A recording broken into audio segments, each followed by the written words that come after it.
नमस्कार दोस्तों, मेरा नाम सत्यम है और आप देख रहे हैं स्टडी विथ रियलिटी। आज हम इस वीडियो में कक्षा 10वीं का रियल नंबर्स वास्तविक संख्याएं वाला पार्ट का जो मैथ है उसका करने वाले हैं। और इस वीडियो में हम वास्तविक संख्याएं जो डिटेल में बताया नहीं गया है क्योंकि आप क्लास 9 में इसके बारे में पढ़ चुके हैं, लेकिन मैं फिर भी क्लास 10 में बता दूंगा रियल नंबर्स क्या होते हैं और उसके सारे जो भी कैटेगरी होते हैं वो सब सारे कुछ मैं बताने का प्रयास करूँगा। इसके बाद क्लास 10 में हम मूव करेंगे, जैसे अंकगणित की आधारभूत प्रमेय, फंडामेंटल थ्योरम ऑफ अरिथमेटिक जो है उसको करेंगे। और उसके बाद एलसीएम और एचसीएफ नहीं उसके बाद गुणनखंड यानी कि फैक्टराइजेशन करना सीखेंगे। और फैक्टराइजेशन करने के बाद हम लोग एलसीएम एंड एचसीएफ निकालने का मेथड देखेंगे। एलसीएम एंड एचसीएफ निकालने के मेथड देखने के बाद हम उनसे संबंधित एक इक्वेशन देखेंगे, जैसे दो नंबर और एलसीएम एचसीएफ में क्या रिलेशन होता है। फिर हम देखेंगे अगले वीडियो में, इस वीडियो में यहीं तक रहेगा लास्ट, अगले वीडियो में देखेंगे इरेशनल प्रूफ करना कि √2 कैसे इरेशनल है, यानी कि √2 अपरिमेय संख्या कैसे है उसको सिद्ध करना, यानी कि प्रूफ करेंगे। इतने ही इस चैप्टर में है। और मैं बता दूं ये नया सिलेबस है, जो नया पैटर्न है जैक का है। इवन एनसीईआरटी का जो नया बुक आ रहा है ना, उसमें न्यू एनसीईआरटी, उसमें नॉट ओनली जैक की सीबीएसई में भी एनसीईआरटी ही फॉलो होता है। तो जैक हो या सीबीएसई हो, वो जो एनसीईआरटी का न्यू पैटर्न है ना उसी पे पूछा जाएगा। इसका मतलब जो आपका क्या कहते हैं उसको, हाँ, जो ये था क्या बोलते हैं उसको, एल्गोरिथम वाले जो सेक्शन था और लास्ट का जो टू का, जैसे हम लोग बता पाते थे कि कैसे कोई संख्या 0 पे समाप्त होगा, वो उधर आता है, वो वाला भी हटा दिया है। 2 का पावर m इंटू 5 का पावर n, वो वाला भी हटा दिया है। और इधर आपका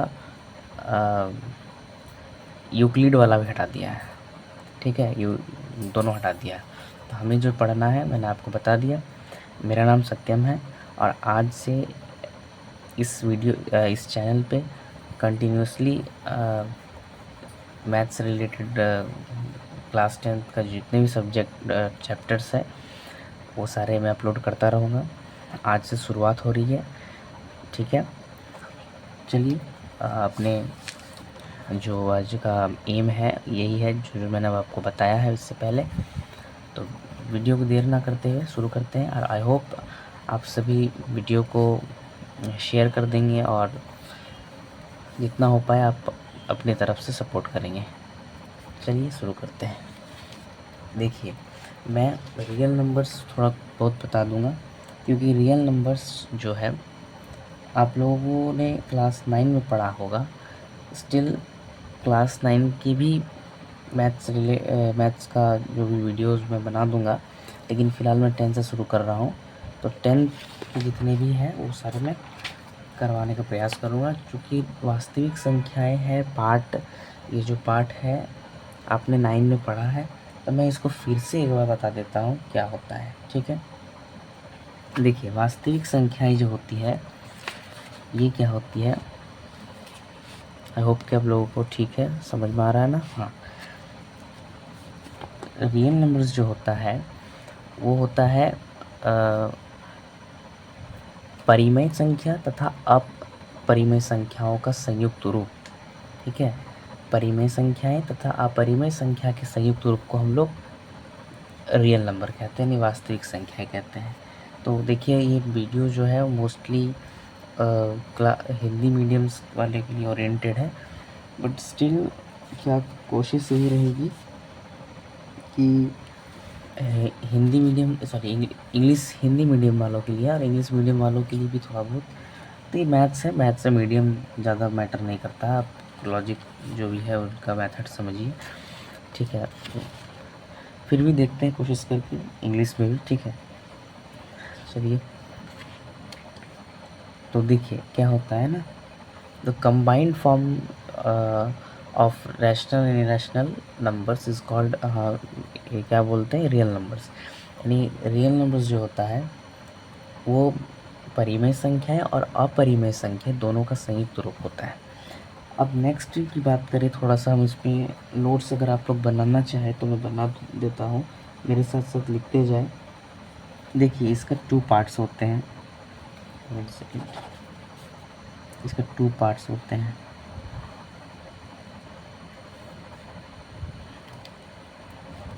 पहला क्या होता है, पहला होता है परिमेय संख्या,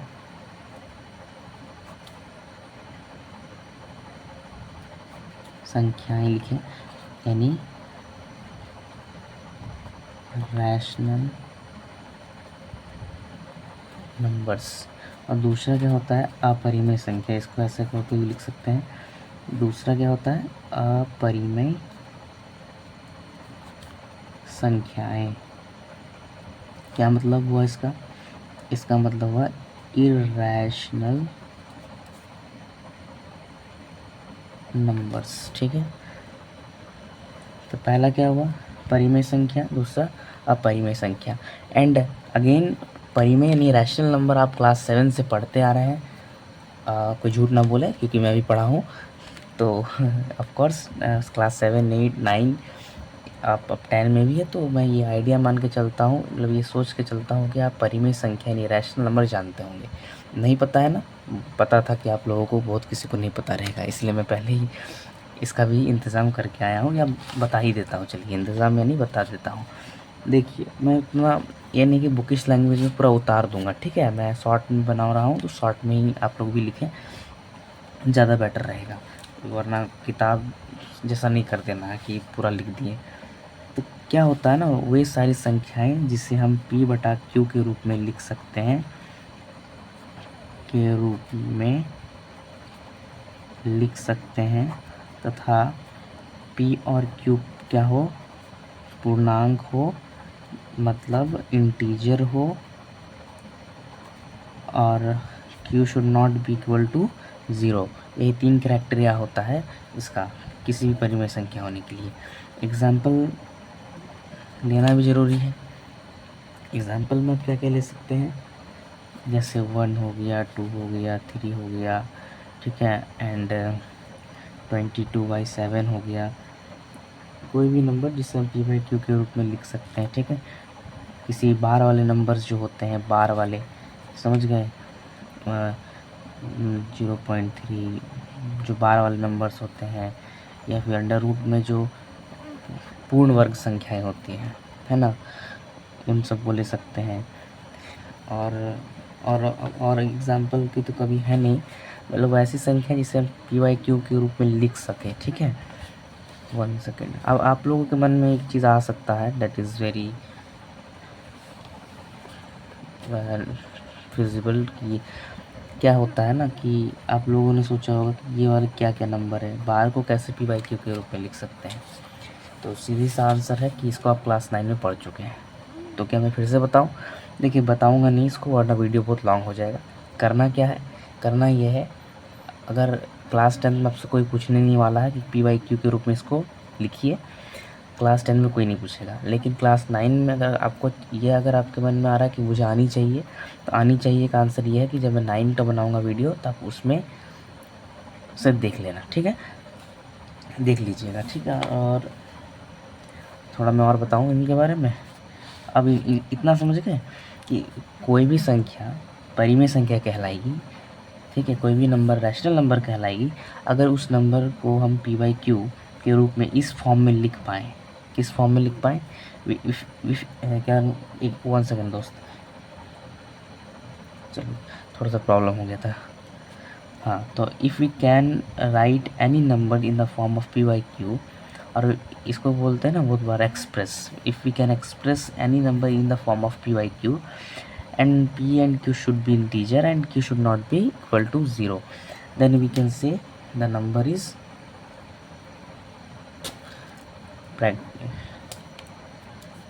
rational number, ठीक है। अब नेक्स्ट क्वेश्चन ये है, एग्जांपल देख लें, जो भी नंबर मैंने लिखा है अब देखिए कोई बोलेगा कि 1 को कैसे पी बाई क्यू के रूप में लिख सकते हैं। भाई देखो कोई भी नंबर के नीचे 1 रहता ही है, ठीक है।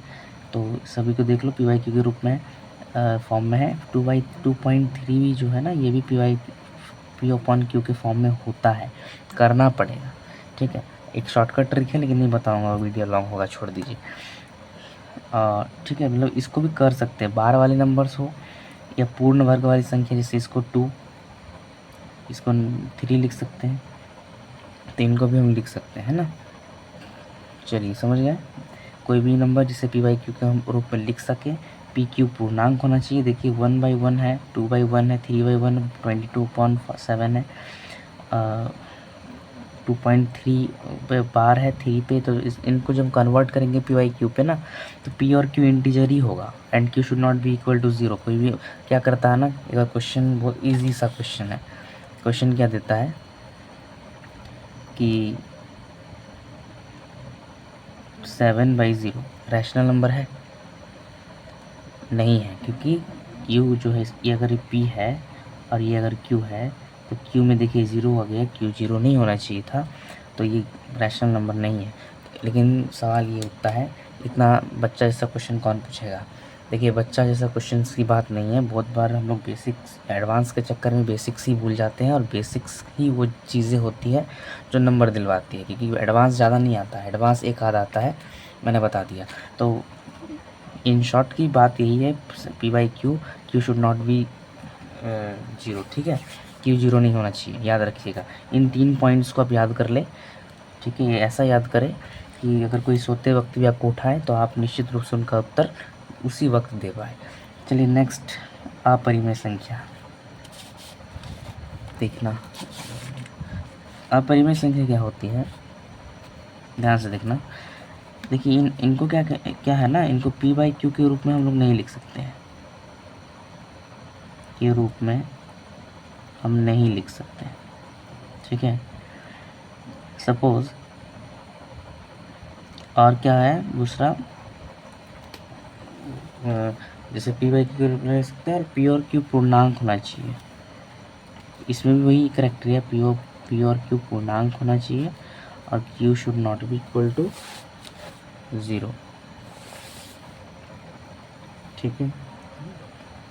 अब सवाल ये उठता है कि कैसे नहीं लिख सकते पी वाई क्यू के। अच्छा नहीं, सवाल ये उठता है कि पी वाई क्यू के रूप में जब लिख ही नहीं सकते तो पी और क्यू पूर्णांक होने का क्या मतलब हुआ?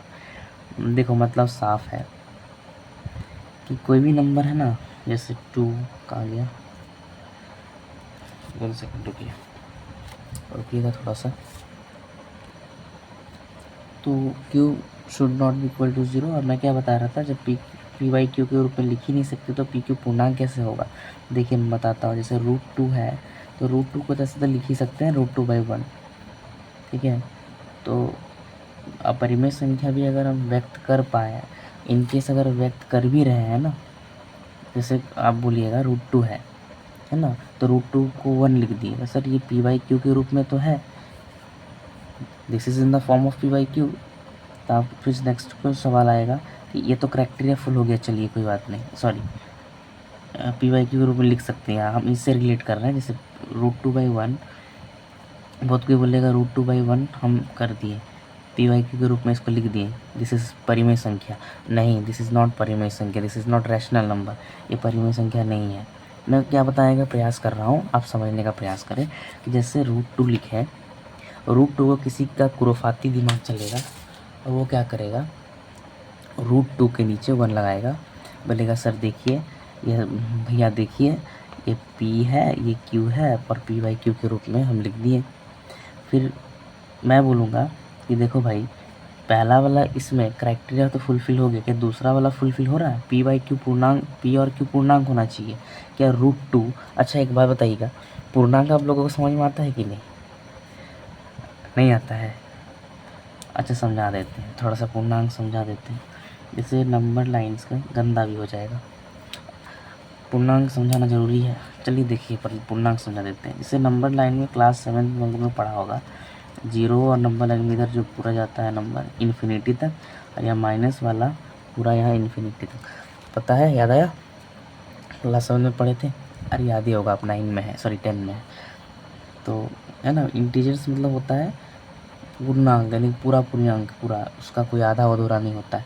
लेकिन माइनस इन्फिनिटी, प्लस इन्फिनिटी और ज़ीरो होता है, ठीक है। आई होप कि आप लोग इतना समझते ही होंगे, क्योंकि क्लास 10 में है आप लोग।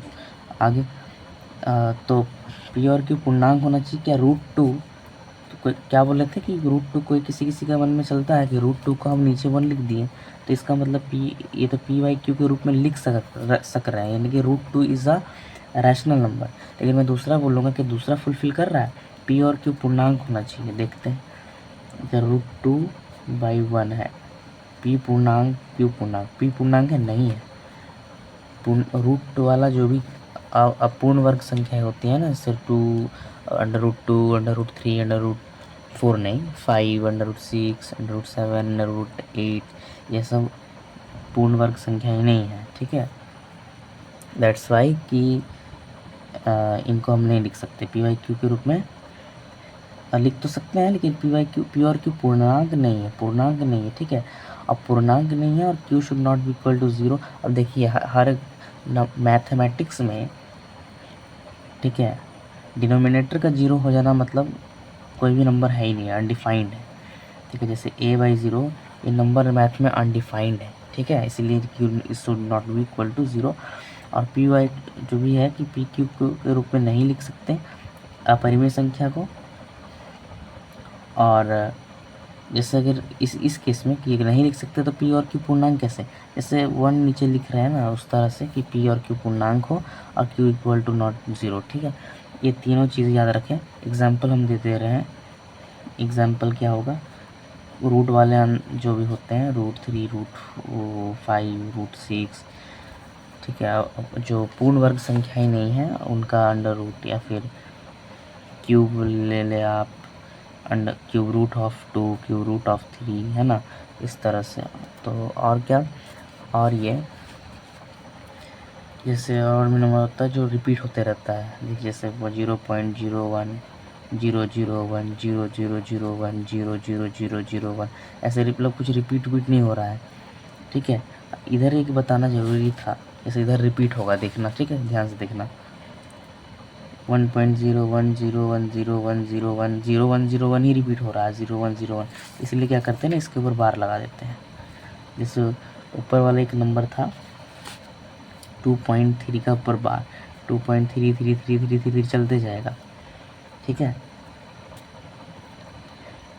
इसका मतलब जो जो रिपीट हो रहा है उस पर ऊपर बार लगा दो, सिंपल। इस पर देखो, इस पर देखें आप लोग,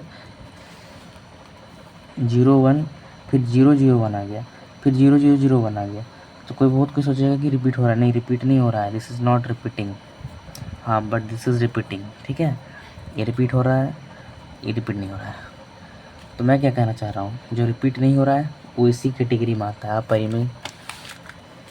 अपरिमेय संख्या में, ठीक है। और रिपीट नहीं हो रहा वो परिमेय संख्या। इतना क्लियर। हाँ, अब दोनों का कंबाइंड फॉर्म, दोनों को मिला जुला के रियल नंबर कहते हैं, ठीक है। अब रियल नंबर है, बड़े क्लासेस में इमेजिनरी नंबर और कॉम्प्लेक्स नंबर वगैरह वगैरह पढ़िएगा, वो आपके लिए नहीं है अभी, ठीक है। 10th तक आपको रियल नंबर पढ़ना है बस, ठीक है। नंबर सिस्टम का ही पार्ट है ये सब, ठीक है। नंबर सिस्टम में पढ़ाई होगा आप लोगों ने। चलिए थोड़ा सा और इनको देखते हैं थोड़ा सा, ठीक है। क्या देखना है, यही देखना है, इतना क्लियर है, देख लीजिए, स्क्रीनशॉट ले लें इन सभी का। इसका ले पहले, फिर इसका ले लें, और हम अब आप लोगों को नीचे आगे दिखा रहे हैं, इन द सेंस बता रहे हैं। देखिए, परिमेय की संख्या के अंदर भी ना बहुत सारी संख्याएं होती हैं, तो मैं ऊपर बात करूँगा, पर डिटेल में नहीं। क्या होती है संख्याएं, जो संख्याएं होती है वो होती है पूर्णांक, जैसे मैं पहले बताया था आपको। जैसे पूर्णांक मतलब पूर्णांक भी परिमेय संख्याएं होती हैं, पूर्णांक भी परिमेय संख्याएं होती हैं। और दशमलव जो संख्याएं होती हैं, दशमलव में दोनों दशमलव नहीं, आवर्ती दशमलव लिख लें, शांत, इसका से लिखें शांत वाला भी या अशांत अनावर्ती, अशांत आवर्ती, अनावर्ती नहीं आवर्ती, ठीक है। तो इसको इंग्लिश में लिखें इंटीजर, इसको डेसिमल लिख लें, साइड में लिख लें डेसिमल, लिख लें यहाँ पर डेसिमल। और इसको इंग्लिश में बोलते हैं टर्मिनेटिंग, टर्मिनेटिंग या non terminating, non terminating but repeating, ठीक है, नॉन टर्मिनेटिंग रिपीटिंग, ठीक है, रिपीटिंग। इंटीजर जानते हैं, अभी बताएं। नंबर लाइन ऐसे होता है, यहाँ 0 होता है, plus infinity to minus infinity, minus infinity ऐसे जाएगा, ठीक है। और सो दिख रहा हो, हाँ दिख रहा है, समझ में आ रहा है, समझ में आ रहा है ना। अब यहाँ देखिए, जैसे मैंने कहा कि दशमलव जो संख्याएं होती हैं डेसिमल्स, नॉन रिपीटिंग या रिपीटिंग, टर्मिनेटिंग हो या non repeating but non terminating but repeating, यानी कि शांत क्या होता है ना, शांत कि 2-3 दशमलव स्थान के बाद ख़त्म हो जाए, दशमलव स्थान के बाद 1-2 आए नंबर डिजिट्स आए और ख़त्म हो जाए, तो शांत, तो वो भी क्या होगा, हमारा परिमेय संख्या होगा। और अशांत जो दशमलव संख्या के आने के बाद भी ख़त्म नहीं हो रहा है, बट ख़त्म नहीं हो रहा है, लेकिन वो नंबर जो लास्ट दशमलव संख्या के आने के बाद रिपीट हो रहा है, कोई भी नंबर एक रिपीट अगर हो रहा है, तो रिपीट अगर हो रहा है जिसको आवर्ती बोलते हैं हिंदी में, तो वो भी हमारा परिमेय संख्या की कैटेगरी के अंदर आएगा, ठीक है। हम एग्जाम्पल दे देते हैं, पूर्णांक तो समझ ही गए होंगे आप, बताने का ज़रूरत नहीं है। इसका एग्जाम्पल ले लें, जैसे सॉरी जैसे 2.5, देखिए दशमलव स्थान के बाद 5 आया, ख़त्म हो गया, लेकिन देखिए ये भी ना ख़त्म नहीं हुआ है, या 0 चलता नहीं, रिपीट ही होते रहता है, ये 0 को कोई वैल्यू थोड़ी देता है, छोड़िए ना। तो इसी के अंदर आएगा अशांत आवर्ती, देखिए ये भी शांत थोड़ी है, हाँ, लेकिन 0 रिपीट हो रहा है, हालांकि इसको इसी कैटेगरी रखने दीजिए, शांत है। 2.5 पॉइंट के बाद एक आया, ख़त्म हो गया है, और है 2.3333, इसको यहाँ हम लोग देख सकते हैं 2.3 के ऊपर बार, तो देखिए ये रिपीट हो रहा है, ये रिपीट होते जाएगा, ठीक है। 2.3333 आते जाएगा, ये रिपीट होते जाएगा, इस पर आपको ध्यान नहीं देना है, ध्यान देना है मतलब बार पे ध्यान देना है, तो उस पर ध्यान नहीं देना। तो ये भी किसके अंदर आएगा, अशांत आवर्ती पाएगा, ठीक है, नॉन टर्मिनेटिंग बट रिपीटिंग, ठीक है। Are you getting my point, ठीक है, समझ पा रही होंगे। तो जो दशमलव शांत या अशांत आवर्ती, यानी वो डेसिमल जो टर्मिनेटिंग यानी दशमलव संख्या के एक आध डिजिट के बाद ख़त्म हो जाए, या नॉन टर्मिनेटिंग यानी कि दशमलव संख्या के बाद भी ख़त्म नहीं हो रहा है, दशमलव के बाद भी आ ही जा रहा है, लेकिन आ रहा था ठीक है, लेकिन अगर रिपीट हो रहा है तो ये जो दशमलव होगा वैसा दशमलव हमारा परिमेय संख्या होगा, ठीक है। मैं ये क्यों बता रहा हूँ, क्योंकि एक और दशमलव होता है जो मैंने ऊपर अभी डिस्कस किया ही, वो आपका अपरिमेय होता है, और ये परिमेय होता है। क्या, अगर जो समाप्त दशमलव के बाद तुरंत ख़त्म हो गया, दूसरा दशमलव के बाद कोई भी डिजिट रिपीट कर रहा हो, तो रिपीट वाला और जो समाप्त हो जाता है वो होता है कैटेगरी वैसा दशमलव किसका होता है, परिमेय संख्या का, ठीक है। अब पूर्णांक तो ईजी है, आई होप कि आप समझ गए होंगे। आप देखिए, इतना ही मैं समझाता हूँ। पूर्णांक के अंदर भी और बाइफरकेशंस होते हैं, जैसे कि आपको पता होगा, आपने पढ़ा है even number, sorry natural whole number वगैरह, ठीक है, होल नंबर होता है, फिर उसके अंदर भी हम लोग और ही करते हैं, even number, odd number, composite number, prime number. Prime number तो खैर पढ़ना ही होगा, प्राइम और कॉम्पोजिट पढ़ा दूंगा उन लोगों को, ठीक है। अच्छा, एक बात है, पाई बहुत पूछता है एग्जाम में, इसको लिख लीजिएगा। जो पाई भी होता है ना, ये आपका रैशनल नहीं, इरेशनल, ठीक है, लेकिन पाई का जो वैल्यू होता है ना, लगभग वैल्यू जो होता है 22/7, ये आपका रैशनल है, और ये जो है आपका इरेशनल है, ठीक है। समझ पा रहे हैं ना, जैसे इसका आप कैलकुलेट कीजिएगा ना, 3.14 कुछ आता है, तो ये जो लगभग मान जो है ना इसका अप्रॉक्स वैल्यू, ये आपका होता है रैशनल। लेकिन जो इसका कैलकुलेट कीजिएगा ये रिपीट होते रहता है, नॉन टर्मिनेटिंग वाला है। Non terminating and non repeating उसमें आता है इस कैटेगरी में। तो इसका वैल्यू 3.14 नहीं है, आगे और होता है। तो ये पाई भी आपका इरेशनल है, लेकिन इसका जो लगभग वैल्यू होता है 22/7 या 3.14 ओनली, तो ये होता है आपका रैशनल नंबर। ठीक है, बड़ी पूछता है भाई, याद कर लेना इसको, याद रखना कि पाई क्या है। ठीक है, कॉम्पिटिटिव एग्ज़ाम में पूछा। अब जेएनवी आप लोगों को जानते होंगे, जेएनवी। ठीक है, मैं जब तैयारी करता था, हालांकि सिलेक्शन नहीं हुआ है झूठ नहीं बोलूँगा, मतलब एग्ज़ाम ही नहीं दिया था। तो पाई पूछता है कि क्या है, कैसा संख्या है, रैशनल है या इरेशनल है। तो इरेशनल ही है। ठीक है, आप याद रखें इसको। अब आगे बढ़ते हैं, आगे बढ़ ही जाते हैं, नहीं बढ़ना आगे। देखो क्या है, देखिएगा। ठीक है, यहाँ पर ना एक और नंबर आएगा। पिन चेंज करें, नहीं चेंज करेंगे, छोड़िए, गंदा हो गया पूरा। एनीवेज, इसमें एक पार्ट आता है दशमलव, लेकिन ये दशमलव क्या होता है, अशांत होता है। उसमें शांत, इसमें भी अशांत था लेकिन आवर्ती था, इसमें अनावर्ती है, यानी non terminating but non repeating. ठीक है, नॉन रिपीटिंग। ठीक है, इसमें जैसे कि ये नंबर आता है 0.1 0001। ठीक है, 01 00, यहाँ 1 0001, फिर 4 गो जीरो आएगा, फिर 1, फिर 5 गो जीरो आएगा, फिर 1।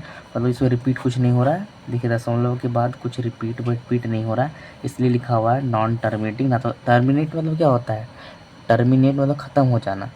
ठीक है, अशांत यानी शांति नहीं है, देखिए। और अनावर्ती मतलब रिपीट नहीं हो रहा है। ठीक है, इसका एग्जांपल ले लीजिए इसको। क्लियर, बस ख़त्म आपका थ्योरी यही। रियल नंबर ख़त्म। मैं एक बार समराइज़ कर देता हूँ छोटे छोटे तरीके से, ध्यान से देखें। देखिए, परिमेय संख्या और अपरिमेय संख्या के संयुक्त रूप को हम रियल नंबर कहते हैं। 1 सेकेंड, ये हाँ, the combined form of rational irrational number is called real number. और परिमेय संख्या क्या होती है, पी बाई क्यू के रूप में लिख सके। पी क्यू पूर्णांक को, q should not be equal to 0। P q इसमें भी क्या है कि पी क्यू अपरिमेय में पी क्यू के रूप में नहीं लिख सकते, पी क्यू पूर्णांक और q should not be equal to 0। मैंने कुछ एग्जांपल्स बताए, एग्जांपल्स ध्यान में रखें। और ये बार वाले जो भी वर्ड नंबर होते हैं, फ्रैक्शनल नंबर जो भी, तो पी बाई क्यू के रूप में है ही। बार वाले नंबर, पूर्ण वर्ग वाले संख्याएँ, वो सब हमारे परिमेय संख्याएँ होती हैं। और √2 जैसे इसमें है, रूट वाली जो संख्याएं होती है, जो नॉन टर्मिनेट, रिपीट नहीं हो रहा, नॉन टर्मिनेटिंग होता है, वो हमारे इरेशनल होते हैं। और पूर्ण जो भी रैशनल होते हैं ना, रैशनल में भी और बफे जो भी हमारा अगर टुकड़ा कैटेगरी क्लासीफाई करेंगे तो पूर्णांक है और दशमलव है। ठीक है, ध्यान दें। तो पूर्णांक और दशमलव क्या होता है, परिमेय संख्याएं होती है। पूर्णांक और अशांत आवर्ती यानी कि नॉन टर्मिनेटिंग रिपीटिंग, या टर्मिनेटिंग डेसिमल या नॉन टर्मिनेटिंग या रिपीटिंग डेसिमल हमारा परिमेय संख्या होती है। बट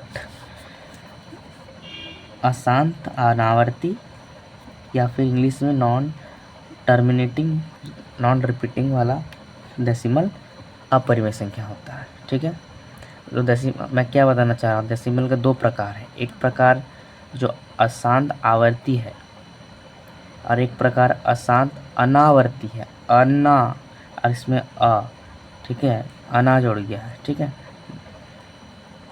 ये नहीं हो रहा है, इसमें हो रहा है। रिपीट जो हो, दशमलव संख्या के बाद रिपीट हो, या दशमलव की संख्या के बाद ख़त्म हो जाए तुरंत, या दशमलव संख्या के बाद, दशमलव संख्या नहीं, दशमलव के बाद रिपीट हो, या दशमलव के बाद वही नंबर बार बार आए तो वो रिपीट होता है। सॉरी, दशमलव के बाद ख़त्म हो जाए या दशमलव के बाद कोई डिजिट रिपीट हो तो उसको हम लोग परिमेय संख्या बोलते हैं। और इसमें दशमलव के बाद या मतलब रिपीट नहीं हो रहा है, मतलब रिपीट तो हो रहा है, दशमलव के बाद रिपीट नहीं हो रहा है और ना ही ख़त्म हो रहा है, ठीक है। रिपीट नहीं हो रहा है, गलती से बोल दिया हम, ठीक है। इसमें रिपीट नहीं होता है और ना ही ख़त्म होता है, चलते रहता है, कोई इसको रोक नहीं सकता। इसमें क्या है, बार लगा कर रोक सकते हैं क्योंकि रिपीट होता है, कोई भी डिजिट एक रिपीट होता है, ठीक है। और जितना भी अपने अभी नंबर पढ़ा ऊपर से नीचे तक हम लोगों ने पढ़ा, ये सारे नंबर्स क्या है, रियल नंबर है, ठीक है, रियल नंबर है। याद हुआ? अब इसका मतलब ये नहीं कि दुनिया में सारे नंबर रियल नंबर होते हैं, आगे बड़े क्लासेस में जाइएगा तो और भी पढ़ेंगे आप लोग। स्क्रीनशॉट ले ले, इसका एक ले, इसका ले और एक इसका ले, ठीक है। नेक्स्ट बढ़े, इसी में इतना लंबा क्लास हो गया, अच्छा रुकिए नेक्स्ट, ठीक है। चलिए अब हम लोग अंकगणित के आधारभूत प्रमेय, फंडामेंटल थ्योरम ऑफ अर्थमेटिक को देखने वाले हैं। देखिए ये थ्योरम जो है, प्रमेय जो है, क्या कहता है कि प्रत्येक भाज्य संख्या को अभाज्य संख्याओं के एक गुणनफल के रूप में व्यक्त यानी गुणनखंडित किया जा सकता है, ठीक है, तथा ये प्राप्त गुणनखंडन अभाज्य गुणनखंडों के आने वाले क्रम के बिना, क्रम को छोड़ करके, जो ऑर्डर होता है ना सीक्वेंस की, पहले 2 आता है फिर 3 आता है या 4 जो भी कुछ आता है, उसको छोड़ दे तो अद्वितीय होता है। जो गुणनखंड होता है किसी भी नंबर का अभाज्य गुणनखंड, वो अद्वितीय होता है, यानी कि उसके जैसा अभाज्य गुणनखंड किसी और नंबर का नहीं होगा। और ऑर्डर इम्पोर्टेंट, ऑर्डर नहीं लेना, ऑर्डर मैटर नहीं करता है, ठीक है। जो क्रम होता है ना, क्रम मतलब कि अभी समझाता हूँ मैं सब कुछ, रुकिए। जो भी प्रत्येक भाज्य संख्याएं, अभी आपको समझना होगा भाज्य संख्याएं क्या होती है और अभाज्य संख्याएं क्या होती है, और क्या समझना है, और गुणनखंड किसे कहते हैं, ये सब चीज़ें मैं समझा देता हूँ। देखिए भाज्य संख्याएं पहले समझना आवश्यक है, क्या होती है भाज्य संख्याएं, अभाज्य संख्याएं। अभाज्य संख्या समझे पहले,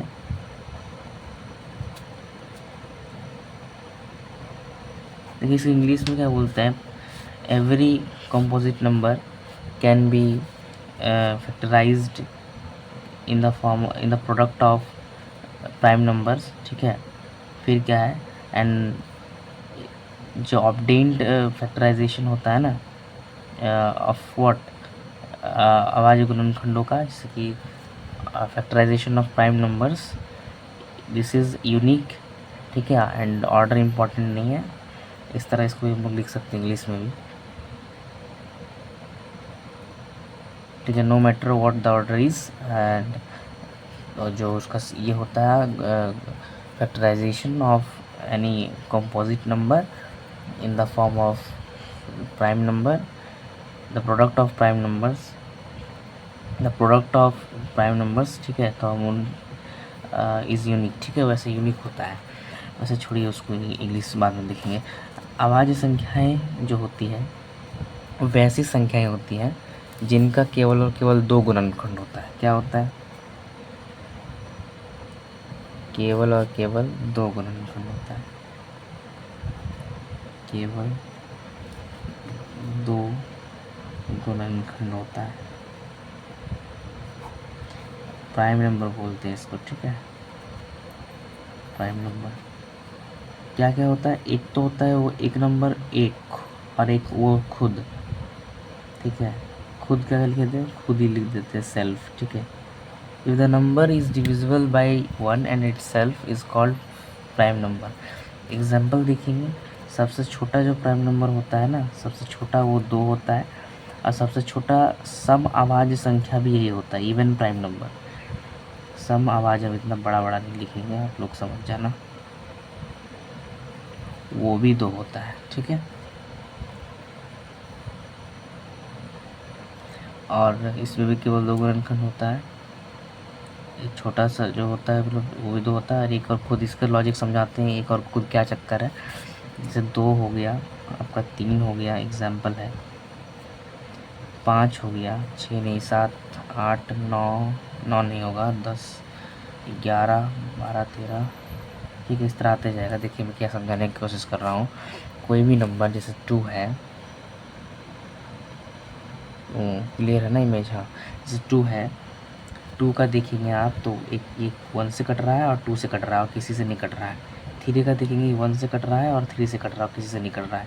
5 का देखेंगे कि 5 से कट रहा है और 1 से कट रहा है, किसी से नहीं कट रहा है, यानी कि वो नंबर खुद से और 1 से कट रहा है और खुद से कट रहा है ना, खुद से कट रहा है मतलब डिवाइड जा रहा है। देखिए 1 2 को नीचे करना पड़ेगा ना, आप लोगों ने देखा नहीं ना। 2 1 से कट रहा है, 2 से कट रहा है, 3 1 से कट रहा है, 3 से कट रहा है, 5 5 से कट रहा है, 1 से कट रहा है।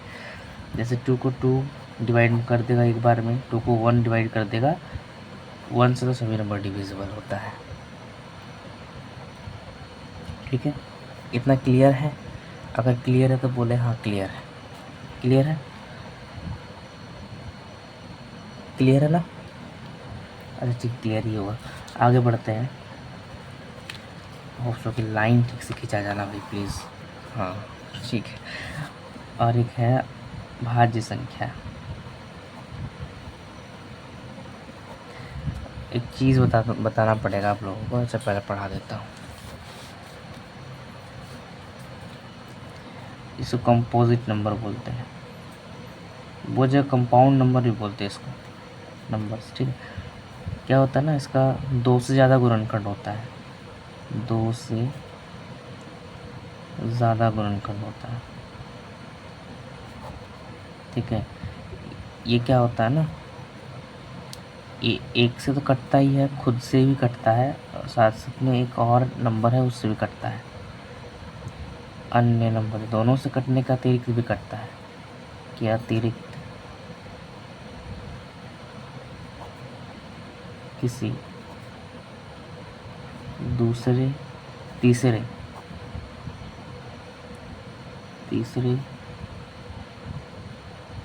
संख्या से भी विभाज्य है। ठीक है, क्लियर? आंसर हाँ सर क्लियर। और क्या बताना था? सबसे छोटा जो होता है, सबसे छोटा भाज्य संख्या, वो आपका होता है 4। ठीक है, अब मैं इसमें क्या समझाना चाह रहा हूँ, समझाना ये चाह रहा हूँ। जैसे 4 है, 5 6 7 8 9 10 11 नहीं 12 13 14, ठीक आते जाएगा। देखिए 4 क्या है ना, 4 1 से कट रहा है, 4 से भी कट रहा है, लेकिन 2 से भी कट रहा है, एक तीसरा नंबर भी है। कोई ज़रूरी नहीं तीसरा से कटे, तीसरे है ना कि इसमें लिखा हुआ 2 से ज़्यादा, यानी 3 भी हो सकता है, 4 से भी हो सकता है, 5 भी हो सकता है, लेकिन कम से कम 3 होना ही चाहिए। ठीक है, 3 इसका फैक्टराइजेशन होना ही चाहिए, जबकि इसका फैक्टराइजेशन 2 ही हो रहा था। ठीक है, ये लिखा हुआ केवल 2 गुणनखंड होते हैं, इसमें 2 से ज़्यादा गुणनखंड होता है। समझ पा रहे हैं? जैसे अगर 9 10 को उठा लेते हैं, 10 1 से भी कटता है, 10 से भी कटता है, 10 जो है 5 से भी कटता है, 10 2 से भी कटता है, तो ये 4 नंबर से कट गया। तो क्या ज़रूरत है, मतलब क्या फ़र्क पड़ता है? हमको 3 चाहिए था, एटलीस्ट 3 मिल गया। अब हमको 4 आए या 5 आए या 6 आए या 1 लाख आए कटने वाला संख्या, उससे फ़र्क नहीं पड़ता है। कम से कम 3 अगर आ गया कटने का नंबर, 3 से कट रहा है किसी 3 नंबर से, तो ये हमारा कॉम्पोजिट नंबर यानी कि ये भाज्य संख्या हो जाएगी। अगर केवल और केवल 2 नंबर से कट रही है, वो कौन कौन नंबर है, या तो एक या खुद से, मतलब एक और खुद से सिर्फ कट रही है, तो वो हमारा अभाज्य संख्या हो जाएगी। ठीक है, क्लियर हो गया अभाज्य और भाज्य संख्या? If is it clear, sorry if this is clear then please, कैसे बताएं, लाइव क्लास तो है नहीं, एनीवेज छोड़ दीजिए। कितना क्लियर है? इसको याद मतलब लिख ही लीजिए। इसको नहीं लिखेंगे तो चलेगा, ये तो बुक वाला मैं बता रहा हूँ। इसको अगर हो सके तो प्लीज़ स्क्रीनशॉट वगैरह अगर ले ले तो अच्छा रहेगा, या लिख ही ले रहे अगर पैरेलल नोट बना रहे तो वो लिख लें। ठीक है, चलिए अब आते हैं इस डेफिनेशन पे अगेन, क्या बताना चाह रहा था ये। ठीक है, 1 सेकंड। अच्छा क्लास बहुत लंबा हो चुका है, क्या इसको ये एंड कर सकते हैं? नहीं एंड करेंगे। देखो, प्रत्येक भाज्य संख्या को अभाज्य संख्याओं के अच्छा मैं एक बात बता देता हूँ, मैं थोड़ा सा बताने भूल गया इंट्रो में, 2 मिनट लेना चाहूँगा कि मैं क्लास अभी 11th में हूँ और क्लास 10th मेरा पास मतलब हो चुका है 2026 में ही। अभी मैं 11th में हूँ, फिर मैं 10th की पढ़ा रहा हूँ। मुझे इतना एक्सपीरियंस कैसा है? देखो ऐसा है कि इतना तो समझ में आ चुका है कि क्लास 10th कैसा होता है, तो उसी अनुभव के आधार पे मैं आपको बताऊँगा। क्लास 10th में मेरा 93.60% था, ठीक है, जैक बोर्ड से, झारखंड बोर्ड, स्टेट बोर्ड जो होता है। एंड मैं हिंदी माध्यम और इंग्लिश मीडियम दोनों में ही कंफर्टेबल हूँ, और मैं पढ़ा भी सकता हूँ। और अगर आप लोग पढ़े तो अच्छा ही है, आप लोग भी सीखेंगे मेरे से कुछ। और जब भी पढ़ाऊँगा वो 100% सत्य होगा और कुछ भी फालतू की बातें नहीं होगी, ठीक है? इतना आप मुझ पर आँख मतलब भरोसा कर सकते हैं, है ना? चलिए, अब देखिए क्या कह रहा है ये। प्रत्येक भाज्य संख्या को अभाज्य संख्याओं के एक गुणनफल के रूप में व्यक्त या गुणनखंडित किया जा सकता है तथा यह प्राप्त गुणनखंड अभाज्य संख्या के आने वाले क्रम के बिना अद्वितीय होता है। इसको हम नीचे समझाने का ट्राई करेंगे।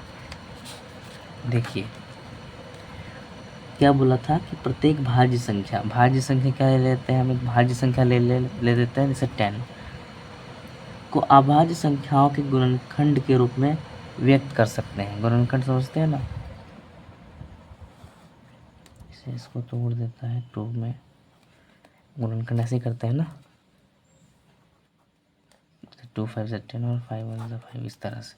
यानी कि 2 इंटू 5 हुआ 10 का जो फैक्टराइजेशन हुआ, प्राइम फैक्टराइजेशन, वो 2 इंटू 5 हुआ।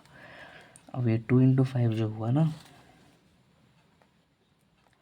और ये प्राप्त गुणनखंड हुआ, प्राप्त गुणनखंडन अभाज्य गुणनखंडन के आने वाले क्रम के बिना अद्वितीय होता है। यानी इस ये जो नंबर 10 है, इसका जो प्राइम फैक्टराइजेशन आया, इस 10 का और किसी का ऐसा नहीं होगा। इस तरह गुणनखंड 2 इंटू 5 किसी और नंबर का नहीं हो सकता। ऑर्डर इंपॉर्टेंट नहीं है, ऑर्डर मतलब 5 इंटू 2 भी लिख सकते हैं इस चीज़ को, और 2 इंटू 5 भी लिख सकते हैं, इसलिए लिखा हुआ क्रम के बिना अद्वितीय होता है।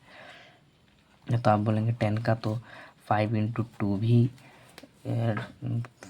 अभाज्य गुणनखंडन है और 2 इंटू 5 भी है, तो किसको माना है? दोनों मान सकते हैं, ऑर्डर इंपॉर्टेंट नहीं, कैसे भी लिखे आप।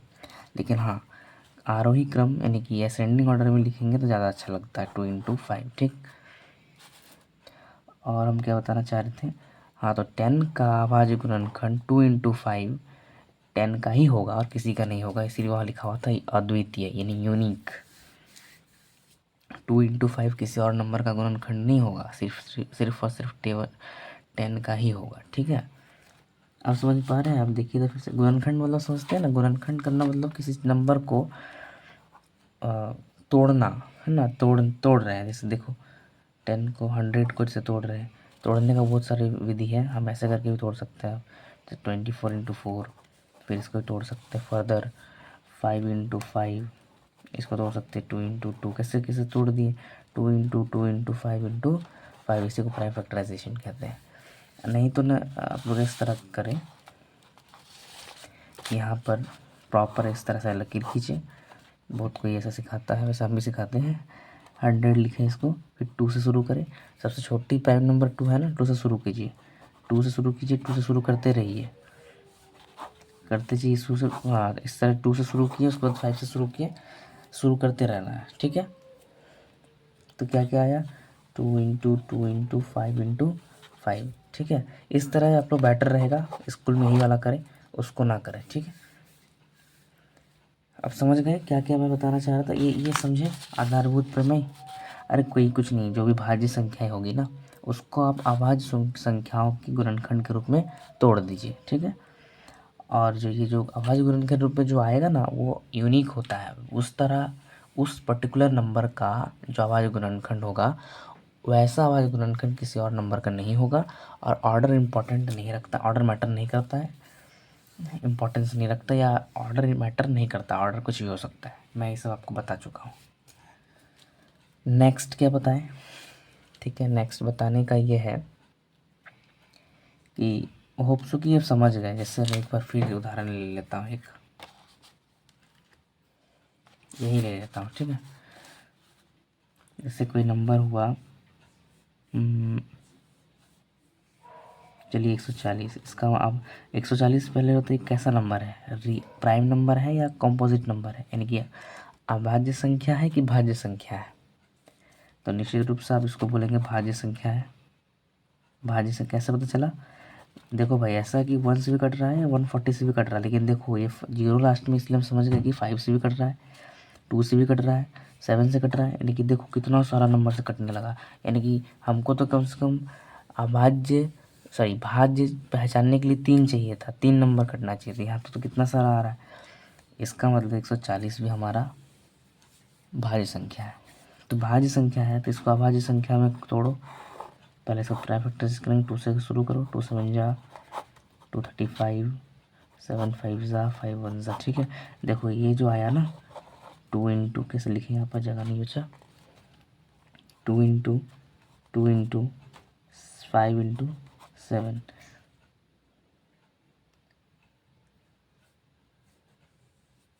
ठीक है। तो ये जो आया ना ये है हमारा प्राइम नंबर। ठीक है, क्या किया हम इनको 140 को क्या किए, अभाज्य गुणनखंडों के एक गुणनफल के रूप में व्यक्त कर दिए।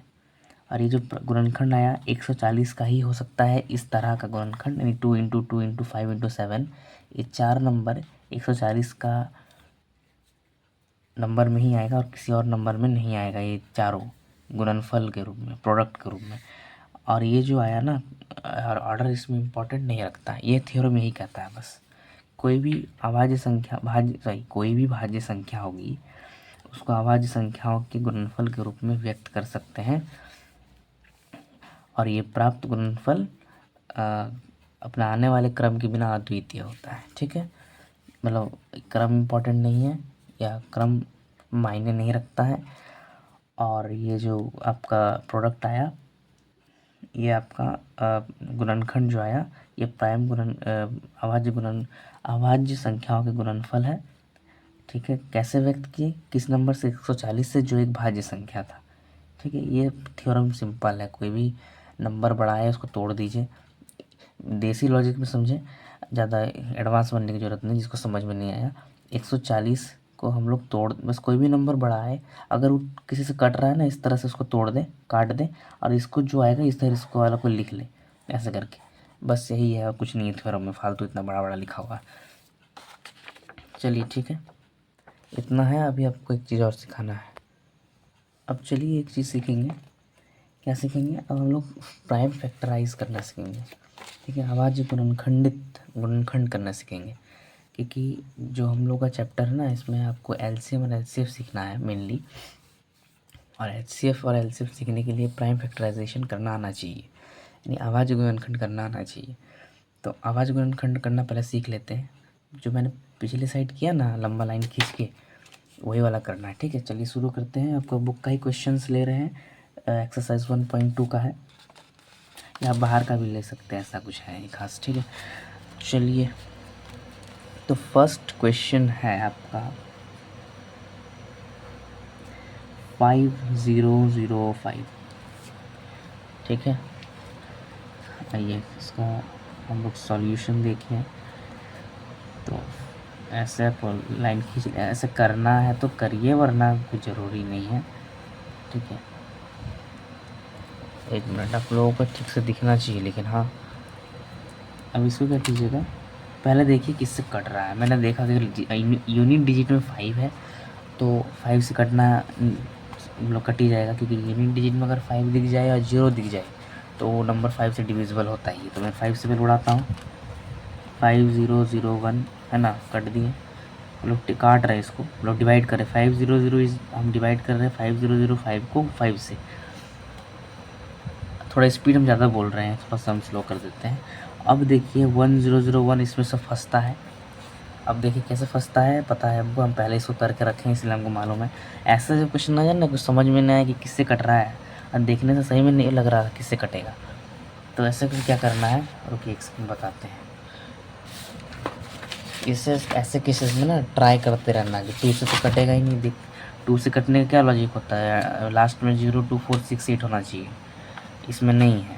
3 से हम लोग 3 का चेक करते हैं ना, क्लास 8 में हम लोग पढ़े होंगे डिविजिबिलिटी रूल। तो 112 हो रहा है। अगर थ्री का मल्टीपल अगर सम करते वक्त थ्री का मल्टीपल आ जाता 369 वगैरह, तो वो नंबर भी थ्री से डिवाइड होता है, लेकिन ये नंबर में ऐसा कुछ हुआ ही नहीं, तो थ्री से डिविजिबल नहीं है। फोर का क्या देखेंगे, फोर का लास्ट का 2 डिजिट देखा जाता है, तो ये तो 0 है 1, तो 1 तो 4 से कटेगा ही नहीं, ख़त्म बात। 4 हो गया 5, 5 से कट ही नहीं रहा। 6 अगर 2 और 3 से नहीं कट रहा है तो 6 से भी नहीं कटेगा। लॉजिक क्या कहता है कि मतलब तरीका, सॉरी, कि 2 और 3 से अगर कोई डिवाइड हो रहा है तो 6 से डिवाइड होना, मतलब अगर कोई नंबर 2 और 3 से हो रहा है तो 6 से भी होगा। तो ये 2 से हो रहा है ना 3 से हो रहा है, तो ख़त्म बात। 7 से चेक करेंगे, देखो 7 से हो जाएगा कि, लेकिन देखो 7 1 7, ठीक है। ये हाथ में कर पा रहे हैं, मुंह में कर लेंगे, ये कर ही देते हैं साइड में। देखो पहले मैं कर देता हूँ। 7 1 7, 3 बचा, और 7 चौका 28, 2 बचा, 7 या 21, ठीक है। देख लीजिए इसको करके आप लोग इधर। 7 1 7, 3, 7 चौका 28, 2, 7 या 21, ठीक है। 7 से कट गया। अब देखिए किससे कटेगा। 13 1 13, हाँ 13 से कटे। 8 से देखिए, 9 से देखिए, 7 से नहीं कटेगा। 7 2 से 14 ना, 3 रिमाइंडर बच जा रहा है, तो 8 से तो होगा ही नहीं, क्योंकि जो 8 का क्या कहता है ना, 8 का भी रूल है, अगर ये ऑड है, ये सब नहीं बताएंगे, छोड़ दीजिए अभी। 8 से भी नहीं कटेगा, 9 से भी कटने का रूल है कि sum of digits, if sum of digits is divisible by 9 और its multiple, then it's also divisible by, then the number itself is divisible by 9, ठीक है। तो देखते 9 तो नहीं होगा, क्योंकि 4 3 7 1 8 आ रहा है, 8 आ रहा है, 9 नहीं आया, 9 का नहीं मल्टीपल इसका सम आया, तो नहीं होगा। 10 तो होगा ही नहीं, 11 नहीं, 11 का भी नहीं होगा, 11 भी हो जा रहा है, 11 का भी से हो जा रहा है।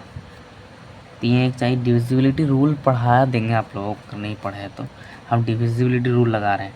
11 एकम 11 होगा, और 11 एकम 11, 11 3 33, 11 13, ठीक है, चलो कट गया, ठीक है।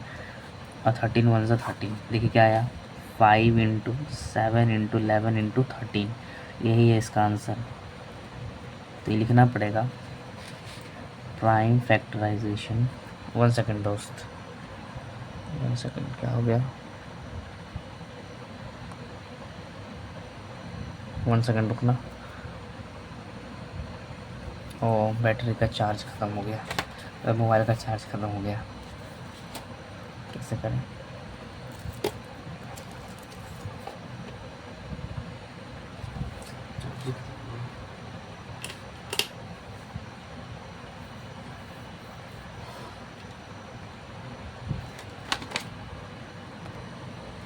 ठीक है, तो prime factorisation of 5005 is nothing but 5 into 7 into 11 into 13, ठीक है। यही इसका आंसर है। डब्बा बॉक्स में बंद करें, आंसर लिखें, ठीक है। इसको बंद करना चाहिए था, इसको नहीं, ठीक है, ये गलती से बंद हो गया। और दूसरा सवाल देख लेते हैं, थोड़ा हार्ड हार्ड वाला ही करा देते हैं आपको। 7249 ना, क्या है, 7249 ही होना चाहिए सब, देख लेते हैं। देखो दोस्तों, हम लोगों ने एलसीएम एचसीएफ निकालना भी सीखना था, लेकिन चार्ज ने बोल दिया है अभी, मतलब हार मान गया, तो हम लोग को हार मानना पड़ेगा। 7429 मतलब चार्ज नहीं है ना, इसीलिए गलती हमारी ही है कि चार्ज नहीं दिए थे। 7429, इसका भी सॉल्यूशन या हल देख लेते हैं। 7429, देखिए मैं रहता ना तो कैसे करता, देखिए ध्यान से देखना, ठीक है। देखो मुझे मैं रहता तो क्या करता, 11 11 2 13 13 9 10 11 12, ये 3 से कट रहा लग रहा है, हाँ लग रहा है। देखो मैं रहता तो क्या करता, 3 इंटू 3 2 6, ठीक है, 6 हुआ, 3 4 12 प्लस 2, एक मिनट, 3 2 6, 3 4 12 हुआ ना, 6 में एक बचा, 14 3 4 12, 2 बचा, 3 7 21, एक बचा, कुछ गलत किया क्या,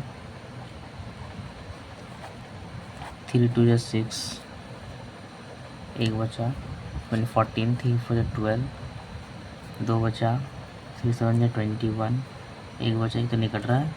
11 11 2 13 13 9, 13 9 कितना होता है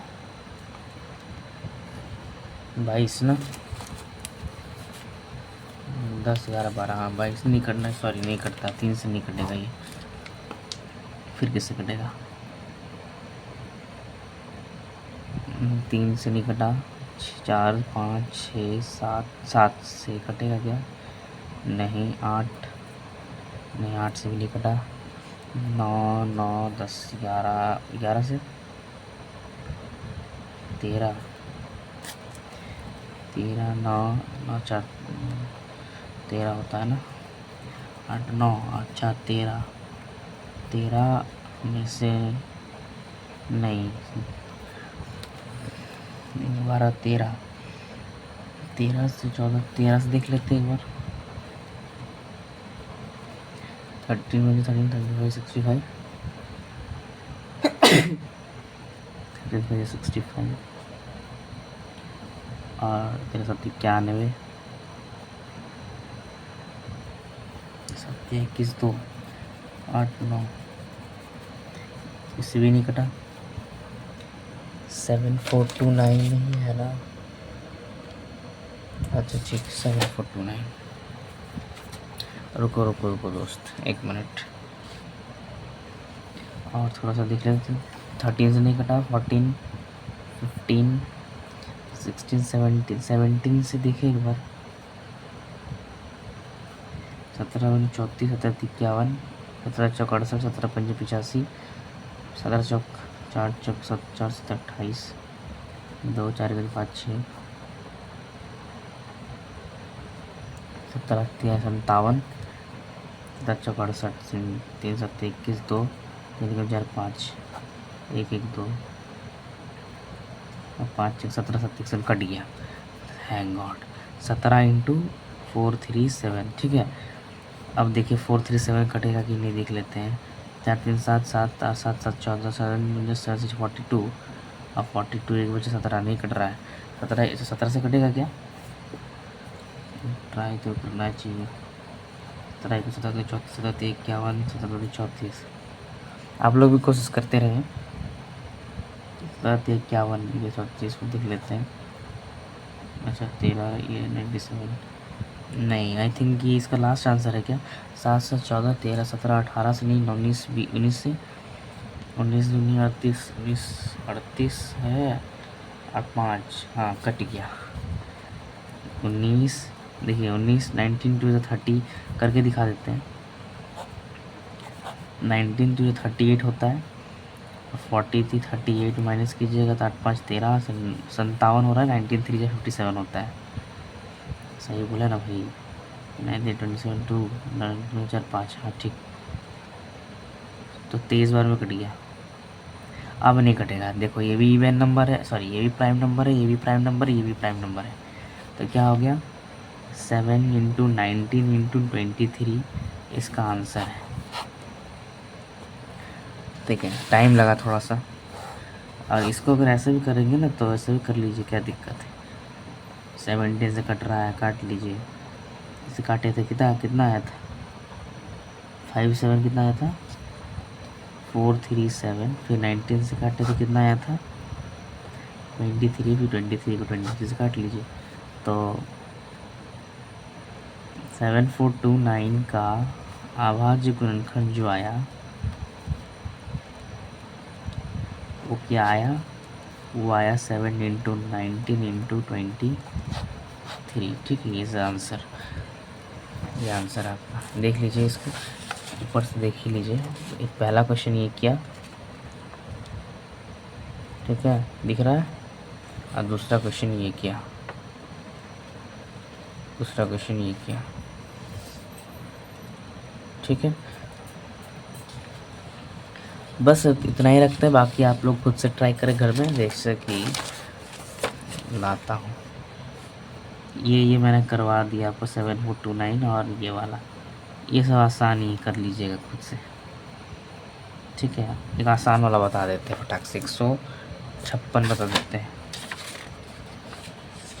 यही कि बता दें। चलिए क्वेश्चन बता देते हैं। देखिए तीसरा क्वेश्चन क्या है, 156। क्या करना है, जो भी लिखना है 156 को 2 7 जा 14 आया, 2 8 जा 16 आया, 2 3 जा 6, 2 3 जा 6। हम हिंदी में टेबल पढ़ते हैं भाई, ठीक है। इसमें आप लोग मतलब कोई एतराज़ ना करें, ऑब्जेक्शन ना दे मतलब 2 3 जा 6, 2 9 जा 18 आया, 13 3 जा 39। क्या कुछ गलत किया क्या मैंने? नहीं ठीक, अच्छा ठीक है 13 से हम डायरेक्ट कर दिए। तो ऐसे ही करना चाहिए था कायदे से, लेकिन ठीक, कोई ज़रूरी नहीं, मतलब ज़रूरी नहीं है, कर ही सकते हैं ऐसे ही।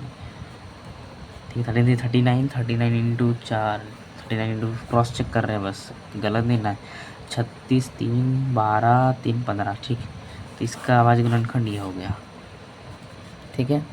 समझ पा रहे हैं ना क्या कर रहे हैं? पहले 2 से डिवाइड किए, फिर 2 से डिवाइड करने के बाद जैसे 2 को 156 को 2 से डिवाइड किया, 78 आया।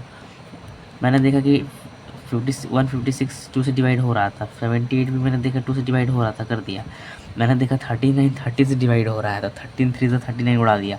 फिर देखा 3 को 3 1 जा 3 में उड़ रहा है, तो उड़ा दिया। इस तरह को डिवाइड करते जाना है। ये वाला मैं समझा तो दिया, मेरे ख्याल से आप लोगों को दिमाग में नहीं गया होगा। ऐसे 140 का लास्ट क्वेश्चन लेके समझा ही देता हूँ, बहुत कोई कमज़ोर बच्चे भी होंगे ना। मैंने देखा यूनिट डिजिट में 2 है, उतना ध्यान मत दीजिए यूनिट डिजिट फिर डिजिट। 2 से शुरू करें, टेबल पढ़ते जाइए, पहले 2 से चेक करें कि 2 से हो रहा है कि नहीं। तो हम देख लिए कि हो रहा है, हमको पता चल गया। आप लोग ना साइड में डिवाइड करके देख लीजिएगा अगर नहीं आ रहा है तो। अगर पूरा जो मैथ में जिसका गोल मटोल है उसको ऐसे ही करना पड़ेगा। जिसका थोड़ा मतलब एडवांस हो चुके हैं जो बच्चे, या जो बच्चे क्या जो मतलब स्टूडेंट्स, वो तो उनकी बात नहीं कर रहा हूँ। जो थोड़ा कमज़ोर है वो ऐसे ही करें कि 140 जो लिखा हुआ है ना, इसको जैसे नंबर आया ना, इसको पहले 2 से चेक करें, फिर 3 से चेक करें, फिर 4 से, फिर 5 से, फिर 6 से, फिर 7 से, इस तरह चेक करते जाए। जैसे मैंने उस क्वेश्चन में 7249 वाला भी चेक किया, ठीक है। देखिए 2 7 से 14 कट रहा है, 2 7 से 14 0, फिर 2 से फिर जा रहा है, 2 3 जा 6, एक बचा, 2 5 जा 10, 5 7 जा 35 और 7 1 जा 7, 35 दूनी 70, 70 दूनी 140, ठीक है। देखिए 2 इंटू 5 इंटू 7 इसका आंसर हुआ। और कैसे हुआ मैं बता दिया, डिवाइड करना कुछ। 140 को पहले 2 से डिवाइड किया, 70 को फिर से 2 से डिवाइड किया, 140 को 2 से डिवाइड किया, 70 आया। 70 को 2 से डिवाइड किया, 35 आया। 35 को 5 से डिवाइड किया, 7 आया। 7 को 7 से डिवाइड किया, 1 आया। समझ पाए? हाँ, डिवाइड मैं मन में ही कर ले रहा हूँ क्योंकि मेरा कैलकुलेशन थोड़ा सा ठीक है। और मुझे यकीन है जो 10th क्लास के बच्चे होंगे वो इतना तो कर ही पाएंगे। और नहीं अगर आ रहा तो फिर साइड में जैसे मैंने दिखाया, जैसे 140 इंटू 2 है, कर लीजिए। बहुत किसी को ये डिवाइड भी नहीं आएगा तो ये वाला डिवाइड कर लीजिए, क्या दिक्कत है, कर लीजिए ऐसे करके पूरा, ठीक है। फिर 17 आया, फिर 17 को भी कर लीजिए। 2 3 जा 6, 2 5 जा 10, लोग डिवाइड करके कर लीजिए। फिर 35 लिख दीजिए। जिससे भी डिवाइड कर रहे हैं ना उसको उधर उसके सेंटर में लिखना है। आज जो भागफल आएगा, क्वेश्चन आएगा, उसको नीचे लिखना है, ठीक है।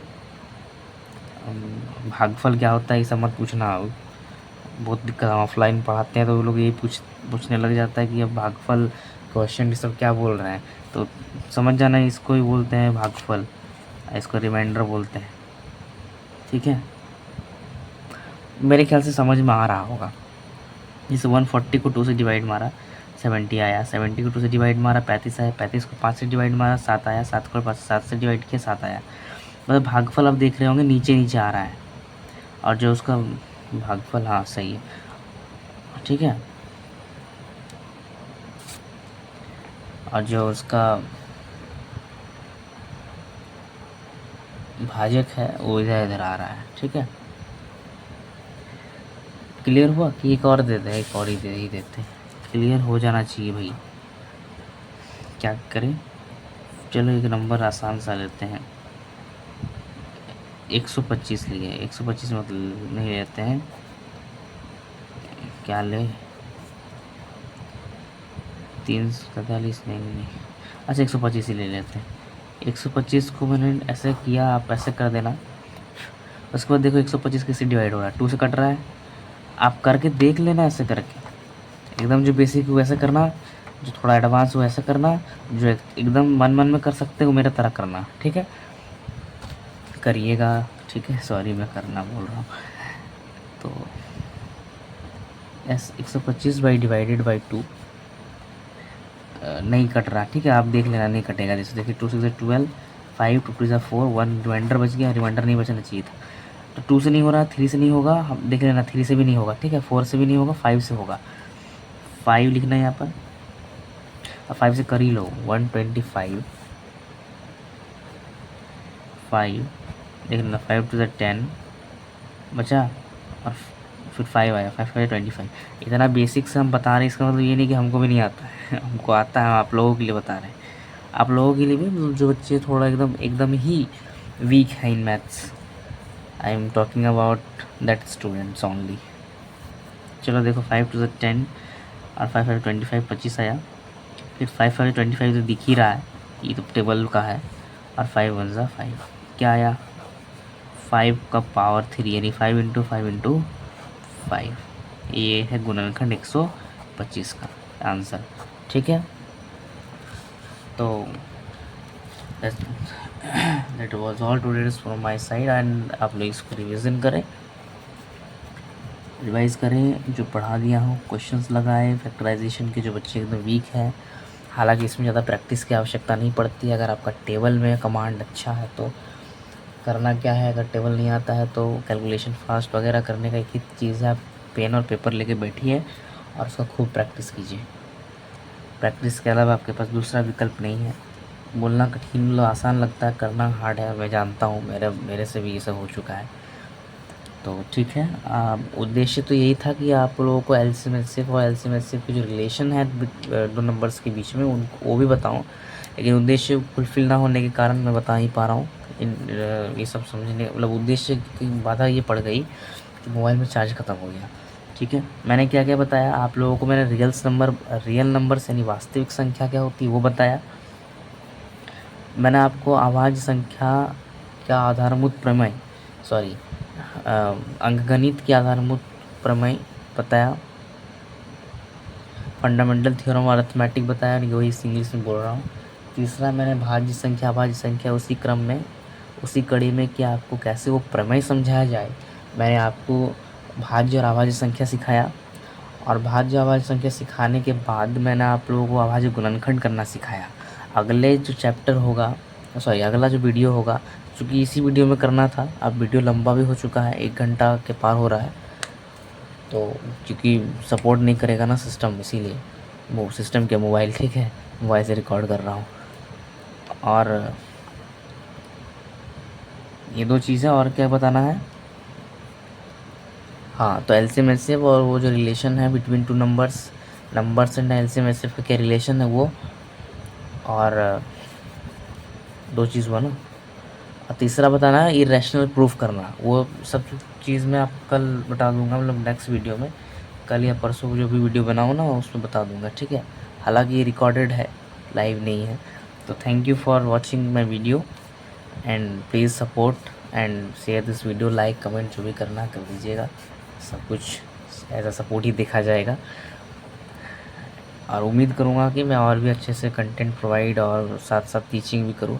आज थोड़ा सा फास्ट इसलिए चल रहा था ना, क्योंकि चार्ज के चक्कर में अभी मैं चार्ज मतलब घट जाएगा ना तो फिर दिक्कत हो जाएगा, तो इतना फास्ट नहीं रहेगा, डोंट वरी, आराम से बढ़ाया जाएगा निश्चित रूप से, एकदम शांत मतलब शांति रूप से, ऐसा कुछ हड़बड़ी नहीं है। आज थोड़ा चार्जिंग का प्रॉब्लम था इसीलिए। एनीवेज़ लंबा करने का कोई मतलब नहीं वीडियो को, आप लोग होप कि अच्छा लगा होगा और एंजॉय किए होंगे। Thank you for watching my video, thank you.